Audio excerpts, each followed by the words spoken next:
Reporter breaking. തദ്ദേശ തെരഞ്ഞെടുപ്പിന് മുൻപ് അകന്നു നിൽക്കുന്നവരെ അടുപ്പിക്കാൻ CPIM. വിവിധ മതസംഘടനാ നേതാക്കളുമായി കൂടിക്കാഴ്ച നടത്താൻ തീരുമാനം. ഓർത്തഡോക്സ് സഭാ നേതൃത്വവുമായാണ് ആദ്യ ചർച്ച. പാർട്ടിയുമായി അകലുവന്നു എന്ന വിലയിരുത്തലിന്റെ അടിസ്ഥാനത്തിലാണ് നീക്കം. ലീഗ് വിരുദ്ധ സമസ്ത നേതൃത്വത്തെയും CPM നേതാക്കൾ കാണും. റഹീസ് റഷീദ് വിവരങ്ങളുമായി. റഹീസ്, ഇപ്പോൾ തദ്ദേശ തെരഞ്ഞെടുപ്പ് മുന്നിൽ കണ്ട് സമുദായ നേതാക്കളെ കാണാനുള്ള നീക്കത്തിലേക്ക് CPM കടക്കുകയാണോ? അങ്ങനെയെങ്കിൽ എന്താണ്, ആരൊക്കെയായിട്ടാണ് ചർച്ച? സ്മൃതി, തദ്ദേശ തെരഞ്ഞെടുപ്പും തൊട്ടു പിന്നാലെ വരുന്ന നിയമസഭാ തെരഞ്ഞെടുപ്പും മുന്നിൽ കണ്ടാണ് ചില നീക്കങ്ങൾ CPM സംസ്ഥാന നേതൃത്വത്തിൻ്റെ ഭാഗമായി നടക്കുന്നത്. പ്രത്യേകിച്ച് മതസംഘടനകൾ ഒപ്പമുണ്ടായിരുന്ന പിന്നീട് അകന്നുപോയി എന്ന് CPM വിചാരിക്കുന്ന മതസംഘടനകളുമായിട്ടാണ് ആദ്യഘട്ടത്തിൽ ചർച്ച നടത്തുക.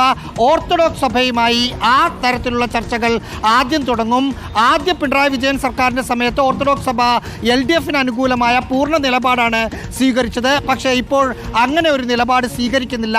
യാക്കോബായ ഓർത്തഡോക്സ് തർക്കത്തിൽ യാക്കോബായ സഭയ്ക്ക് അനുകൂലമായി സർക്കാർ നിൽക്കുന്നു എന്ന തോന്നലിൻ്റെ അടിസ്ഥാനത്തിലാണ് ഓർത്തഡോക്സ് സഭ CPMുമായി അകന്നത് എന്ന വിലയിരുത്തലാണ് നേതൃത്വത്തിനുള്ളത്. അതുകൊണ്ട് അവരുമായി ചർച്ച നടത്തും.